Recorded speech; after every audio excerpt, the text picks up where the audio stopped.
आज हम smart TV और हमारी प्राइवेसी पर बात करने वाले हैं। एक ऐसा विषय जो हम सभी से जुड़ा हुआ है। और हाँ, इसका मकसद डराना बिल्कुल नहीं, बल्कि जानकारी देना और सुरक्षित रहने में मदद करना है। तो सबसे बड़ा सवाल यही है, जब हम टीवी देख रहे होते हैं तो क्या हमारा स्मार्ट टीवी भी हमें देख रहा होता है? चलिए इसी के बारे में थोड़ा और गहराई से जानते हैं। देखिए, स्मार्ट टीवीज, इनमें इंटरनेट, ऐप्स और ना जाने कितने बेहतरीन फीचर्स मिलते हैं। ये बहुत सुविधाजनक है। लेकिन इन्हीं सुविधाओं के साथ एक ऐसी चीज भी जुड़ी है जिसके बारे में हमें पता होना जरूरी है, और वो है डेटा ट्रैकिंग, अक्सर हमारी जानकारी के बिना। तो आखिर ये ट्रैकिंग होती कैसे है?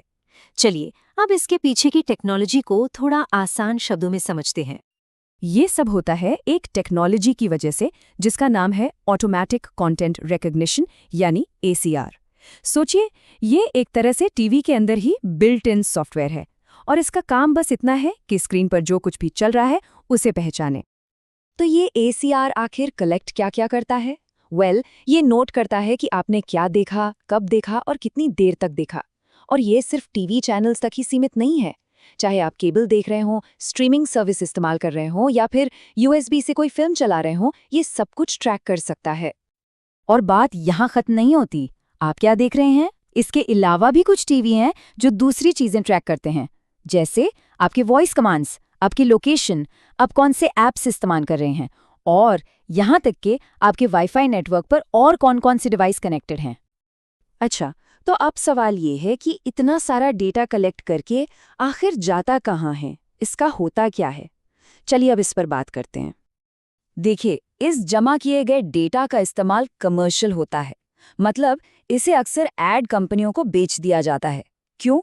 ताकि वो आपकी पसंद नापसंद को समझकर आपको बिल्कुल वैसे ही एड्स दिखाएं। एक तरह से आपकी एक डिटेल्ड डिजिटल प्रोफाइल तैयार की जाती है। और ये सिर्फ कोई कल्पना नहीं है, ये सच में हो चुका है। एक रियल केस की बात करें तो टीवी बनाने वाली बड़ी कंपनियां जैसे वीजियो और सैमसंग, इन पर अमेरिका की फेडरल ट्रेड कमीशन यानी FTC ने जुर्माना भी लगाया था। वजह, बिना यूजर की मर्जी के उनका डेटा इकट्ठा करना।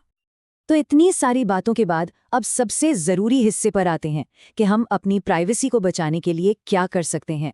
आइए कुछ आसान से कदम देखते हैं जो हम उठा सकते हैं।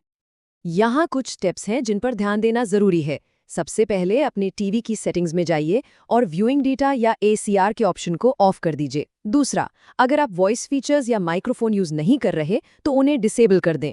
तीसरा, टीवी को वाईफाई से तभी कनेक्ट करें जब आपको स्मार्ट फीचर्स का इस्तेमाल करना हो। और चौथा, बेहतर कंट्रोल के लिए आप एक अलग से स्ट्रीमिंग डिवाइस भी यूज कर सकते हैं।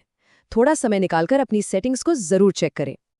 तो सारी बात का सार बस इतना है, अपनी सेटिंग्स को हमेशा अपने कंट्रोल में रखें। स्मार्ट डिवाइस इस्तेमाल करने का यही स्मार्ट तरीका है। और ये बात हमेशा याद रखें, एक स्मार्ट टीवी आपके एंटरटेनमेंट के लिए बना है, आपकी निगरानी के लिए नहीं। अपनी प्राइवेसी और कंट्रोल का अधिकार हमेशा हमारे हाथ में होना चाहिए।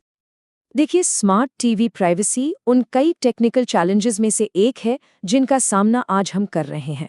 पर हमारा मकसद टेक्नोलॉजी से डरना नहीं है, बल्कि उसके बारे में जानकारी रखना और सतर्क रहना है। हमेशा याद रखिए, जागरूकता ही सबसे बड़ी सुरक्षा है। अगर आप सतर्क रहते हैं तो आप सुरक्षित रहते हैं।